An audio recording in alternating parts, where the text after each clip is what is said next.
Hi, I'm Whitney Davis, and I'm going to be discussing my research paper on flexible seating and its correlation to academic performance, specifically in the kindergarten classroom. So the study originated because flexible seating is something that I have used in my 3 years of teaching kindergarten. And although I see the benefits in behavior, I haven't always noticed a benefit in their academic progress, like improvement of grades or working on mastery. I've not always saw connection to that because of flexible seating. So that is where I decided to do this research project. So my research question was, to what extent, if any, does flexible seating impact the academic performance of kindergarten students? So I feel like this is a very important question to answer just because so many people in today's time as educators are implementing flexible seating in their classroom. So I think it's really important for us to discuss if this is beneficial to academic performance. So as far as literature goes, there's a lot of different things that I found. Mainly all of the articles that I found in conjunction with this based on flexible seating had to do with behavior, how it was positively used by the perceptions it gave students of having their own decision-making progress and having the option to choose where to sit. But a lot of it didn't focus on academic performance, such as on-task behavior. Yes, did it help create positive behavior in the classroom? More often than not, yes, it did. But it did not always show any connection to academics. So I really wanted to do this research project to show if it was a possibility that flexible seating positively impacted academic performance, or if it just dealt with mainly behaviors and giving students a better perception of school.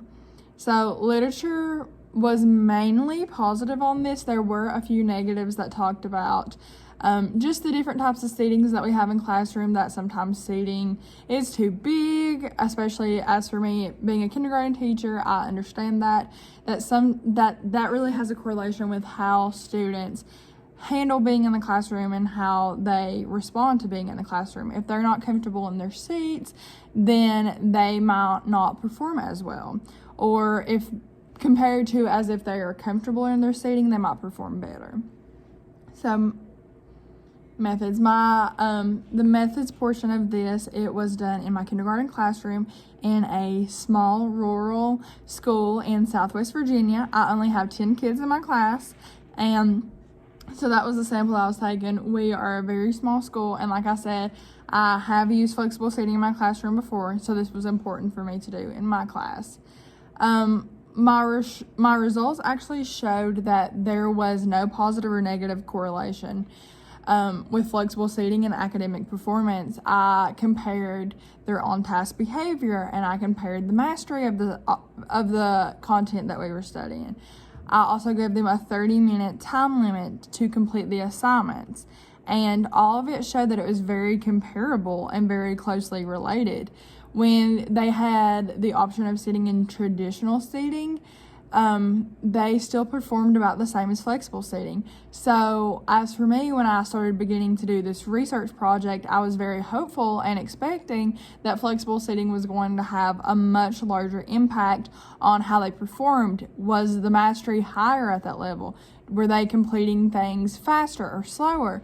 And so whenever I did my checklist and I compared everything out and looked at my results, I was very shocked and surprised to see that it was actually almost identical, that my students performed the same in flexible and traditional. Of course, there was a very small, sly difference in the two of them, but overall there was not a significant difference or correlation at all.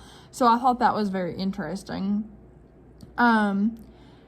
So I think that overall this was an important study to do because, like I said earlier, flexible seating is something that is so popular right now, and I know so many teachers are implementing it in the classroom. And of course, all students are going to respond differently to flexible seating. Just like as teachers, not all of us are going to enjoy flexible seating. But I think it's important to see the different causes and impacts that flexible seating has on a classroom. So it might not just only deal with on-task behaviors or how they deal with procedures. It could also deal with academic performance and behaviors. It could just change the whole perception of a classroom. So I felt like that was really important to see. I do want to point out that there were some things that I noted, and like I said, I am doing this study in my own personal classroom, so therefore it could have biased content in it.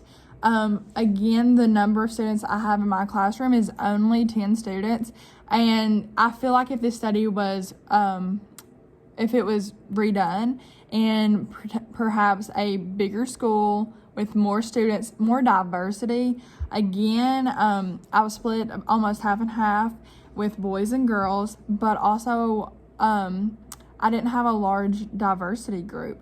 I do have a few students with special circumstances, but other than that, it's just 10 kids. And I feel like if we saw this study redone on a larger group with more diverse, and not only just in kindergarten, but also all across the levels of school, in elementary, in middle, in high school, I feel like we would see different responses all across the board.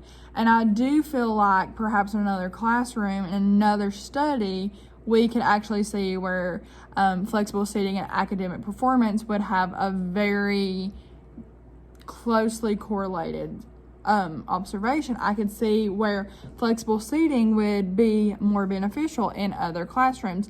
Just in this particular study, I did not see the overall correlation that I thought I would see.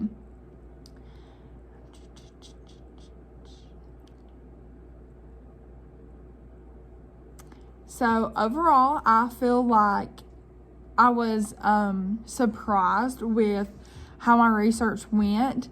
Like I said, one thing that was also difficult is that this was done in a very short amount of time. It was only done over a month span, and I wish that I would have been able to do it maybe over a 6-month span and do a whole entire semester of school to see the differences in that. And maybe if I was able to implement flexible seating longer before going back to traditional seating and vice versa, then maybe we would have saw different circumstances come out of this study.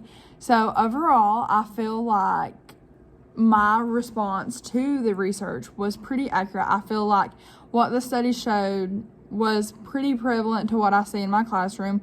It lined up about the same, because when my students sit in their traditional seating versus their flexible seating, I do not tell a big difference in academic performance, and that's what the study showed. So I was very happy with that. Overall, I was hopeful that flexible seating would have a higher correlation to academic performance over traditional seating, but with this study, I did not see that. Again, I do teach at a kindergarten level, and that's what the study was done on. So like I said earlier, it could be totally different based on different age group, more diversity, different genders, and overall different subjects in school. So my research question was, to what extent, if any, does flexible seating impact the academic performance of kindergarten students? I did not see that it greatly impacted the academic performance. It did not necessarily have any difference in traditional seating when it came to keeping my students on task, to completing it in their 30-minute time limit, or to the mastery of content. None of that had a significant change at all. So, thank you so much, and I hope you enjoyed.